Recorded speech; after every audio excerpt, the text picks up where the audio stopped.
সেই সব শহীদদের কথা স্মরণ করে, যে সকল শহীদরা কোরআনের জন্য জীবন দিয়েছিল, কোরআনের আইনকে বন্ধ করে দেওয়ার জন্য যেসব স্বৈরাচার বাতিলরা চেষ্টা করেছিল, শহীদরা বুলেটের সামনে গিয়ে বলেছিল নারায়ে তাকবীর আল্লাহু আকবার লিল্লাহি তাকবীর আল্লাহু আকবার বলার কারণে যারা বুলেটে আঘাতপ্রাপ্ত হয়ে মৃত্যুবরণ করেছে, আল্লাহ তাআলা তাদেরকে শহীদি মৃত্যু হিসেবে কবুল করুক, বলেন আমিন। 13টি বছর যাবত কোরআনের দাওয়াত দিয়েছে, শুধু বাংলাদেশে নয়, বাইরের বিভিন্ন কান্ট্রিতে কোরআনের দাওয়াত দিয়েছে। মরহুম আল্লামা দেলোয়ার হোসেন সাঈদী সাহেব কোরআনের দাওয়াত দেওয়ার কারণে তাকে রাজাকার বলা হয়েছে, যুদ্ধ অপরাধী বলা হয়েছে, যাকে বিনা মামলায় বিনা অন্যায় ভাবে তাকে গ্রেফতার করা হয়েছে এবং তাকে অন্যায় ভাবে মেরে ফেলানো হয়েছে। কথা বলুন ঠিক না বেঠিক? আল্লাহ তাআলা আল কোরআনের বাকি আল্লামা দেলোয়ার হোসেন সাঈদী সাহেবের কবরটুকু জান্নাতের বাগিচা হিসেবে কবুল করুক, বলেন আমিন। কাফনের কাপড়টাকে গায়ে জড়াবার আগে, কাফনের কাপড়টাকে গায়ে জড়াবার আগে এহরাম গায়ে বাঁধার সুযোগ করে দিও। মরণের আগে একবার কাবার ধারে নিয়ে হো আল্লাহ, মরণের আগে একবার কাবার ধারে নিও। কথা বলুন ঠিক না বেঠিক? মৃত্যুর আগে আল্লাহ তাআলা আপনার আমাকে আল্লাহর ঘর কাবার পাশে যাওয়ার তৌফিক দান করুন। চিৎকার দিয়ে বলে আল্লাহুম্মা আমিন। কাফনের কাপড়টাকে গায়ে জড়াবার আগে, কাফনের কাপড়টাকে গায়ে জড়াবার আগে এহরাম গায়ে বাঁধার সুযোগ করে দিও। মরণের আগে একবার কাবার ধারে নিও আল্লাহ, মরণের আগে একবার কাবার ধারে নিও। বেশি কিছু চাইনি আমি, চেয়েছি কাবার ধারে, ঝরাবো নয়ন গলা পানি। মনের ঘরে যুগে যুগে জমে থাকা পাপের সারি, মুছাবো মনের যত গ্লানি। বেশি কিছু চাইনি আমি, চেয়েছি কাবার ধারে, ঝরাবো নয়ন গলা পানি। মনের ঘরে যুগে যুগে জমে থাকা পাপের সারি, মুছাবো মনের যত গ্লানি। এটুকু চাওয়া আমার, নাও না কবুল করে, এ সুযোগ একটু করে দিও। মরণের আগে একবার কাবার ধারে নিও আল্লাহ, মরণের আগে একবার কাবার ধারে নিও। কাফনের কাপড়টাকে গায়ে জড়াবার আগে, কাফনের কাপড়টাকে গায়ে জড়াবার আগে এহরাম গায়ে বাঁধার সুযোগ করে দিও। মরণের আগে একবার কাবার ধারে নিও আল্লাহ, মরণের আগে একবার কাবার ধারে নিও। আসসালামু আলাইকুম ওয়া রাহমাতুল্লাহি ওয়া বারাকাতুহু। শীতে কি আর একটু জোরে উত্তর দেওয়া যাবে? আসসালামু আলাইকুম ওয়া রাহমাতুল্লাহি ওয়া বারাকাতুহু। الحمد لله نحمده ونستعينه ونستغفره ونعوذ بالله من شرور أنفسنا ومن سيئات أعمالنا. من يضلله فلا مضل له ومن يضلله فلا هادي له. ونشهد أن لا إله إلا الله وحده لا شريك له. فقد قال الله تعالى في كلامه المجيد وفرقانه الحميد সকলে আমার সাথে পড়ি আউযু বিল্লাহি মিনাশ শাইতানির রাজিম বিসমিল্লাহির রাহমানির রহিম يعلم ما في السماوات والأرض ويعلم ما تسرون وما تعلنون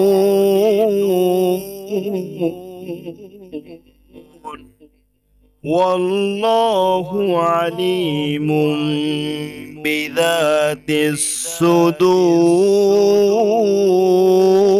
الصدور إن الله وملائكته يصلون على النبي يا أيها الذين آمنوا صلوا عليه وسلموا تسليما اللهم جل جلاله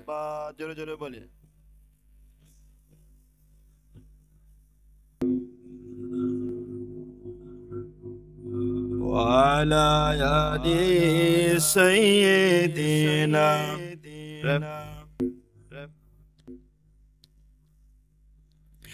কাফনের কাপড়টাকে গায়ে জড়াবার আগে কাফনের কাপড়টাকে গায়ে জড়াবার আগে এহরাম গায়ে বাঁধার সুযোগ করে দিও মরণের আগে একবার কাবার ধারে নিয়ে হো আল্লাহ মরণের আগে একবার কাবার ধারে নিও কথা বলুন ঠিক না ঠিক মৃত্যুর আগে আল্লাহ তাআলা আপনার আমাকে আল্লাহর ঘর কাবার পাশে যাওয়ার তৌফিক দান করুন চিৎকার দিয়ে বলে আল্লাহুম্মা আমিন কাফনের কাপড়টাকে গায়ে জড়াবার আগে কাফনের কাপড়টাকে গায়ে জড়াবার আগে এহরাম গায়ে বাঁধার সুযোগ করে দিও মরণের আগে একবার কাবার ধারে নিও আল্লাহ মরণের আগে একবার কাবার ধারে নিও বেশি কিছু চাইনি আমি চেয়েছি কাবার ধারে ঝরাবো নয়ন গলা পানি মনের ঘরে যুগে যুগে জমে থাকা পাপের সারি মুছাবো মনের যত গ্লানি বেশি কিছু চাইনি আমি চেয়েছি কাবার ধারে ঝরাবো নয়ন গলা পানি মনের ঘরে যুগে যুগে জমে থাকা পাপের সারি মুছাবো মনের যত গ্লানি এটুকু চাওয়া আমার নাও না কবুল করে এ সুযোগ একটু করে দিও মরণের আগে একবার কাবার ধারে নিও আল্লাহ মরণের আগে একবার কাবার ধারে নিও কাফনের কাপড়টাকে গায়ে জড়াবার আগে কাফনের কাপড়টাকে গায়ে জড়াবার আগে এহরাম গায়ে বাঁধার সুযোগ করে দিও মরণের আগে একবার কাবার ধারে নিও আল্লাহ মরণের আগে একবার কাবার ধারে নিও একটু জিকির করি লা ইলাহা ইল্লাল্লাহ লা ইলাহা ইল্লাল্লাহ সুবহানাল্লাহ আলহামদুলিল্লাহ লা ইলাহা ইল্লাল্লাহ لا إله إلا الله لا إله لا إله إلا الله محمد رسول الله সাল্লাল্লাহু আলাইহি ওয়াসাল্লাম। আল্লাহ তাআলার অশেষ শুকরিয়া, কোটি কোটি শুকরিয়া যে আল্লাহ তাআলা আপনার আমাকে ভালোবেসে মহব্বত করে আল্লাহ তাআলার ঘর, যে ঘরটি আল্লাহ তাআলার কাছে অনেক দামি জায়গা, সেই জায়গাটাকে আমরা বলি আল্লাহর ঘর, মসজিদ। এই মসজিদের ভিতরে আপনার আমাকে জুমার নামাজের জন্য এবং কুরআন ও হাদিসের কথা শোনার জন্য আল্লাহ তাআলা আসার তৌফিক দান করেছেন। সে আল্লাহ তাআলার প্রতি শুকরিয়া আদায় করি, সকলে জবান করে বলে আলহামদুলিল্লাহ। আরেকবার শুকরিয়া আদায় করি যে আল্লাহ তাআলা আপনার আমাকে সুস্থতার বড় নিয়ামত দান করেছেন। আপনার আমার বয়সের অনেক বন্ধু, অনেক ভাইরা তারা অন্ধকার কবরে চলে গিয়েছে। আল্লাহ তাআলা আপনার আমাকে এখনো পর্যন্ত হায়াতে বাঁচিয়ে রেখেছেন। সে আল্লাহ তাআলার প্রতি আরেকবার শুকরিয়া আদায় করে জবান করে বলে আলহামদুলিল্লাহ। সেই নবীজির উপরে দুরূদ পাঠ করি যে নবীর দ্বারা পবিত্র কোরআন মাজিদ পেয়েছে, যে নবীজির উপরে আল্লাহ তাআলা এই কোরআন নাজিল করেছেন, যে নবী যে কোরআনের জন্য কাফেরদের কাছে মার খেয়েছিল, নির্যাতিত হয়েছিল, যে নবী যে কোরআনে দাওয়াত দেওয়ার কারণে রক্তাক্ত হয়েছিল, যে নবীজিকে কোরআনে দাওয়াত দেওয়ার কারণে জমিনে মেরে অজ্ঞান করা হয়েছিল, সেই নবীর দ্বারা আমরা পবিত্র কোরআন পেয়েছি। কথা বলুন ঠিক না বেটি? সেই নবীজির উপরে দুরূদ পাঠ করে বলেন সাল্লাল্লাহু আলাইহি ওয়াসাল্লাম। সেই সব শহীদদের কথা স্মরণ করে যে সকল শহীদরা কোরআনের জন্য জীবন দিয়েছিল, কোরআনের আইনকে বন্ধ করে দেওয়ার জন্য যেসব স্বৈরাচার বাতিলরা চেষ্টা করেছিল, শহীদরা বুলেটের সামনে গিয়ে বলেছিল নারায়ে তাকবীর আল্লাহু আকবার লিল্লাহি তাকবীর আল্লাহু আকবার বলার কারণে যারা বুলেটে আঘাতপ্রাপ্ত হয়ে মৃত্যুবরণ করেছে, আল্লাহ তাআলা তাদেরকে শহীদি মৃত্যু হিসেবে কবুল করুক, বলেন আমিন। 13টি বছর যাবত কোরআনের দাওয়াত দিয়েছে, শুধু বাংলাদেশে নয় বাইরের বিভিন্ন কান্ট্রিতে কোরআনের দাওয়াত দিয়েছে। মরহুম আল্লামা দেলোয়ার হোসেন সাঈদী সাহেব কোরআনের দাওয়াত দেওয়ার কারণে তাকে রাজাকার বলা হয়েছে, যুদ্ধ অপরাধী বলা হয়েছে, যাকে বিনা মামলায় বিনা অন্যায় ভাবে তাকে গ্রেফতার করা হয়েছে এবং তাকে অন্যায় ভাবে মেরে ফেলানো হয়েছে। কথা বলুন ঠিক না বেটি? আল্লাহ তাআলা আল কোরআনের বাকি আল্লামা দেলোয়ার হোসেন সাঈদী সাহেবের কবরটুকু জান্নাতের বাগিচা হিসেবে কবুল করুক, বলেন আমিন। সম্মানিত ভাইরা, আমরা হলো কোরআনওয়ালা মানুষ, মুসলমান। কথা বলুন, কোরআনের বাহিরে কেউ আছেন নাকি এখানে? আমরা কোরআনকে বিশ্বাস করি যে কারণে আমরা নামাজ পড়ি। কথা বলুন, আমরা কোরআন বিশ্বাস করি যে কারণে আমরা দাড়ি রাখি, মাথায় টুপি দেই, পাঞ্জাবি পরি। আর যারা কোরআনকে বিশ্বাস করে না তারা নামাজও পড়ে না, কারণ কোরআনের ছায়াতলে যে আসবে তাকে উত্তম রূপের মানুষ বানিয়ে দেবেন কে? আল্লাহ। আমরা হলো কোরআনওয়ালা মানুষ, আল্লাহ আমাদেরকে কবুল করুক, বলেন আমিন। সম্মানিত ভাইরা, আল্লাহ তাআলা পবিত্র কোরআন মাজিদ নাজিল করেছেন শুধু বাংলাদেশের উপরে নয়, মাধবপুরের উপরে নয়, এই দিঘুলিয়া থানার ভিতরে নয়, আল্লাহ তাআলা গোটা পৃথিবীতে এই কোরআন মাজিদ নাজিল করেছে। কথা বলুন ঠিক না বেঠিক? আপনি সৌদিতে যাবেন, সেখানে কোরআন রয়েছে, কোরআন মোতাবেক মানুষ চলে। আপনি বাকি দেশগুলোতে যান, সেখানে কোরআনের আইন পাবেন, কোরআন পাবেন, কারণ ওখানে একজন মুসলমান রয়েছে যে কিনা নামাজ পড়ে, আল্লাহকে স্মরণ করে, গভীর রজনীতে তাহাজ্জুদ পড়ে আল্লাহর কাছে কান্দে। আল্লাহ তাআলা কোরআন নাজিল করেছেন কিসের জন্য? আপনার আমার বাপদাদা থেকে আপনি আমি হয়ে আসতেছি, কোরআনের ভিতরে আল্লাহ কি বলেছে বোঝার চেষ্টা করি না, জানার চেষ্টা করি না। শুধু নামে মুসলমান তাই আমরা স্বীকার করি, নো, নামে মুসলমান স্বীকার করলে হবে না। আল্লাহ বলেছেন তোমরা আমার কোরআন বোঝো, কোরআন বুঝে কোরআনের আমল করো, কোরআনের ছায়াতলে আসো, তাহলে তোমাদেরকে কোরআনওয়ালা মানুষ আমি আল্লাহ বানিয়ে দেব। যারা কোরআনের ছায়াতলে আসতে পেরেছে, কোরআনের মহব্বত ভিতরে ধারণ করতে পেরেছে, তাদের ভিতরে কোনোদিন অন্যায় থাকতে পারে না। কথা বলো, থাকতে পারে? থাকতে পারে? তাদের ভিতরে কোনোদিন অন্যায় থাকতে পারে না, কারণ যেখানে ভালো একটা জিনিস রয়েছে সেখানে কখনো শয়তান যেতে পারবে? কারণ ওখানে ঔষধ নামক কোরআন আল্লাহ তাআলা ওই বান্দার কাছে দিয়েছেন। কথা বলো, আল্লাহ তাআলা পবিত্র কোরআন মাজিদ 30টি পারা নাজিল করেছেন। জোরে বলেন কয়টি? আমি বারবার প্রত্যেক জুমায় একই কথা বলি। এই কথাগুলো বলি কিসের জন্য আপনারা শোনেন এবং জানেন, ভিতরে ধরে রাখেন। কারণ মৃত্যুর পরে আল্লাহ যদি প্রশ্ন করে, বান্দা আমি তো গোটা পৃথিবীতে কোরআন নাজিল করেছিলাম, বলো তো কোরআনে কয়টি পারা ছিল?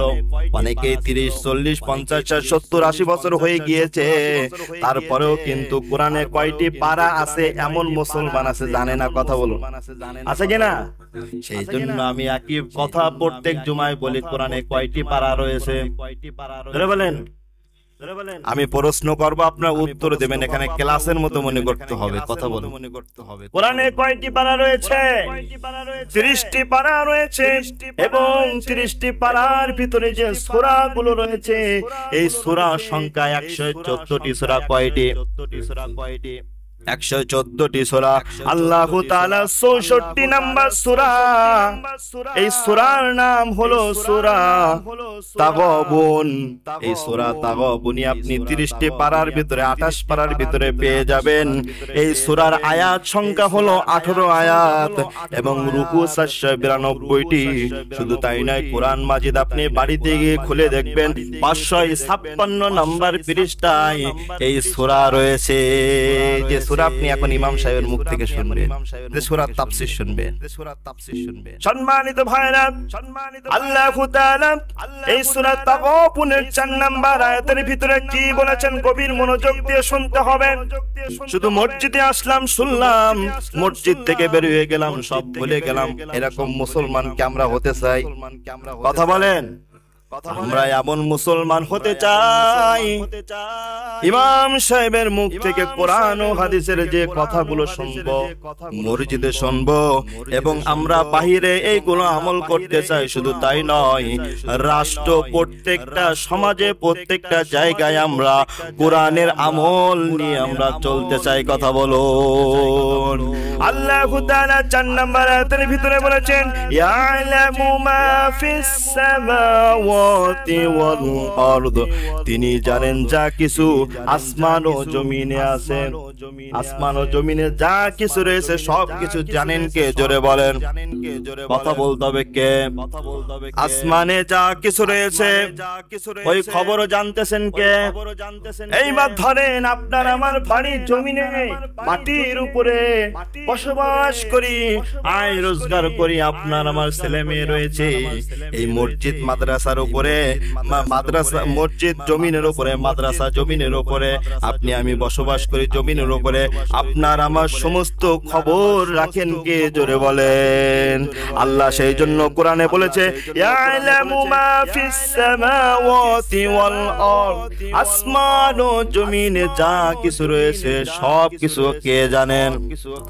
এখন না যদি আপনি মনে করেন যে হুজুর আমি রাতের আধারে অন্ধকারে আমি গুনার কাজ করতেছি, একজন গরিব মানুষের হক মেরে খাওয়ার চেষ্টা করতেছি, হুজুর একজন মানুষকে চাকরি দেওয়ার জন্য আমি হাজার হাজার লক্ষ লক্ষ টাকা তার কাছ থেকে অন্যায় ভাবে নিয়ে নিচ্ছি, আমার নিজের ভাই একটু পাগলের মতো তার কাছ থেকে আমি জমি লিখে নেওয়ার জন্য চেষ্টা করতেছি অন্যায় ভাবে।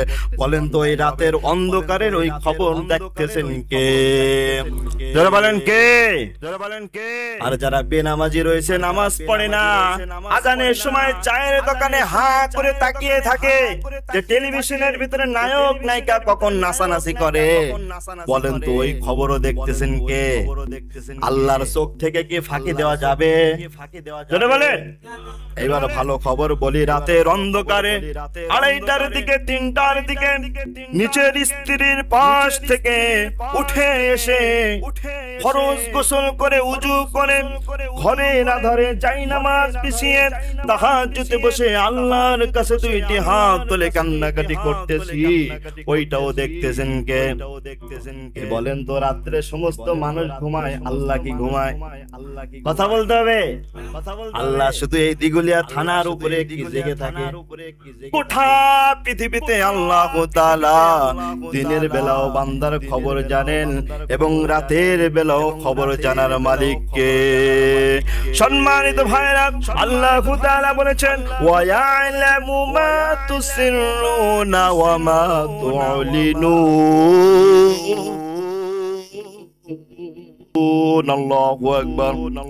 আল্লাহ বলেছেন আর তিনি জানেন যা তোমরা গোপনে করো আর প্রকাশ্যে করো। ওয়া ইয়ালামু মা তুসিররুনা ওয়া মা তু'লিনুন।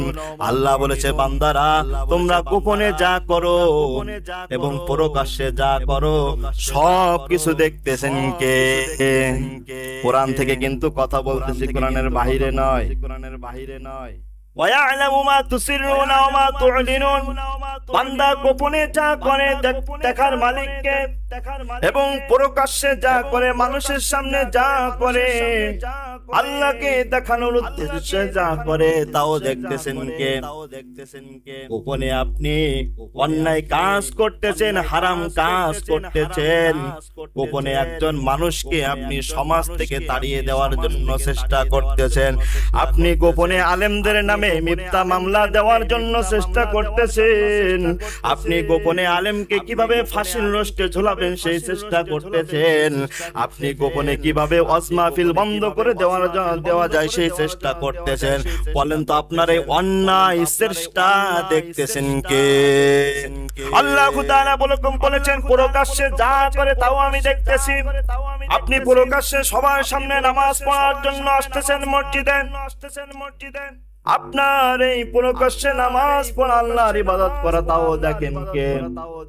আপনি প্রকাশ্যে একটা রামদা নিয়ে হাজার মানুষের সামনে গিয়ে একজনকে আপনি খুন করার জন্য, হত্যা করার জন্য যাচ্ছেন, তাও দেখতেছেন কে? সেই জন্য বলেছি আল্লাহ তাআলা বলছে ওয়া ইয়ালামু মা তুসিররুনা ওয়া মা তু'লিনুন। বান্দা প্রকাশ্যে তোমরা যা করো আর গোপনে যা করো সব কিছুকে দেখতেছেন কে? আল্লাহ তাআলা বলেছেন ওয়াল্লাহু আলিমুম বিযাতিস সুদূর। আল্লাহু আকবার। আল্লাহ তাআলা বলেছেন অন্তরের বিষয় আদি সম্পর্কে আমি পূর্ণ রূপে অবগত। বান্দার অন্তরে যা কিছু হয় সব কিছু অবগত এবং জানেন কে? জোরে বলেন কে? আপনি মনের ভিতরে চিন্তা ভাবনা করতেছেন, কেমন চিন্তা করতেছেন, প্ল্যান তৈরি করতেছেন মনের ভিতরে, আপনার শয়তানি ব্রেন দিয়ে আপনি ভাবতেছেন যে আমি 1 মাস পরে ওই ব্যক্তির ক্ষতি করব, আজকে আমাকে ক্ষতি করেছে, আমি 1 বছর পরে ওই ব্যক্তিকে আমি জুবেহে করে দেব, আমি আমার টাকা পয়সা রয়েছে, আমি এই টাকা পয়সা হারাম কাজে ব্যয় করব, এগুলো কিন্তু চিন্তা করতেছে। আল্লাহ তাআলা বলছে আল্লাহু আলিমুম বিযাতিস সুদূর। বান্দা অন্তরের ভিতরে যা কিছু চিন্তা ভাবনা করে সব কিছু আল্লাহ বলেছেন আমি স্বয়ং দেখি। সুবহানাল্লাহ। সম্মানিত ভাইরা, এই যে অন্তরের খবর দেখার মালিককে, ভালো কাজের খবর দেখার মালিককে, খারাপ কাজের খবর দেখার মালিককে। সেই জন্য আমরা কোরআনওয়ালা মুসলমান, আমরা কখনো খারাপ কাজের সঙ্গে লিপ্ত হতে চাই না। 4টা অপরাধ থেকে আমাদের বাঁচতে হবে। কয়টা অপরাধ জোরে বলেন? আরো জোরে বলতে হবে। 4টা অপরাধ থেকে বাঁচতে হবে।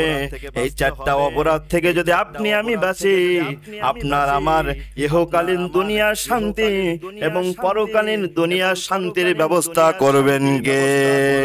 4টা বিষয় আমি এখন আপনাদেরকে জানিয়ে দেব, গভীর মনোযোগ দিয়ে শুনবেন।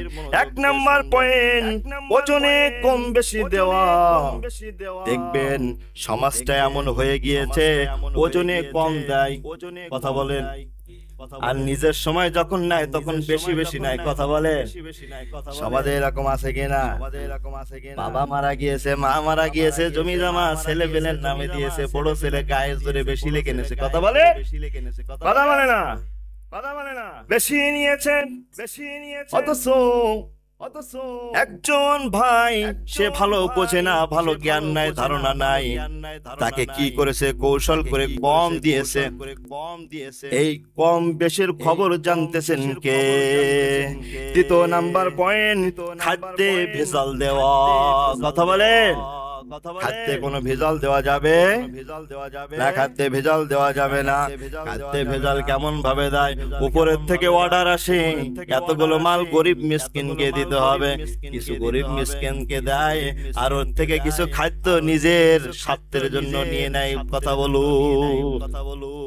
সম্মানিত ভাইরা, 3 নাম্বার পয়েন্ট, দুনিয়া শান্ত হয়ে যাওয়ার পরে অশান্ত তৈরি করা। দুনিয়া শান্ত হয়ে গিয়েছে, সমাজে দেশে এমন এমন মানুষ রয়েছে, এই শান্ত দুনিয়াকে কিভাবে অশান্তই পরিণত করা যায়, এরকম আছে কিনা বলে? সম্মানিত ভাইরা, 4 নাম্বার পয়েন্ট, আল্লাহর রাস্তা থেকে মানুষকে ফেরানোর জন্য চেষ্টা চালানো। একজন ব্যক্তি নামাজ পড়ে, দেখবেন ওর বন্ধু যে রয়েছে, ওর ভাই যে রয়েছে, ওর প্রতিবেশী যে রয়েছে, সে মনে মনে বলে আমি তো নামাজ পড়ি না, আমার গোষ্ঠীর থেকে ওই ব্যক্তি নামাজ পড়ে, রোজা রাখে, আরে আমি নামাজ পড়ি না। ওই ব্যক্তিও কিভাবে নামাজ থেকে ফেরানো যায়, এরকম মানুষ আছে কিনা? আল্লাহ রাস্তা থেকে ফেরানো যাবে না। এই 4টা অপরাধ থেকে আমাদের বাঁচার কথা বলেছেন কে? আরো জোরে বলেন কে? একটু জিকির করে লা ইলাহা ইল্লাল্লাহ, জোরে জোরে লা ইলাহা ইল্লাল্লাহ।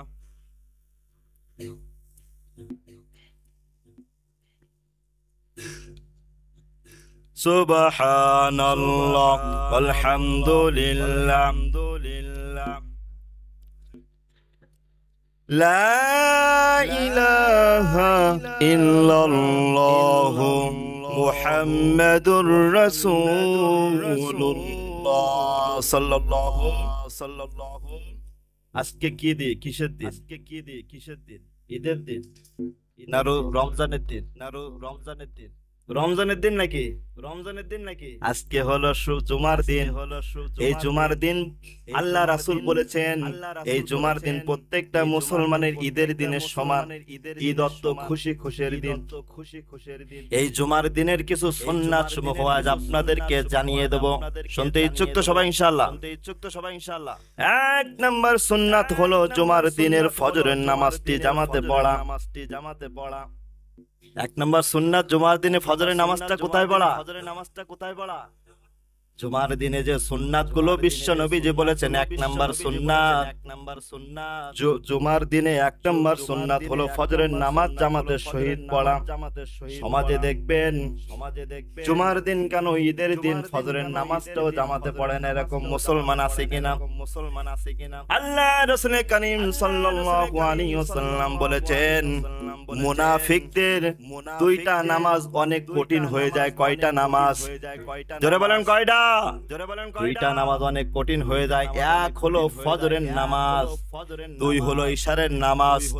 আল্লাহ রাসূল কারীম সাল্লাল্লাহু আলাইহি ওয়াসাল্লাম বলেছেন, মসজিদে নববীতে ফজরের নামাজে যেমন মানুষের আনাগোনা ছিল, তেমন ভাবে জুমার নামাজেও আনাগোনা থাকতো।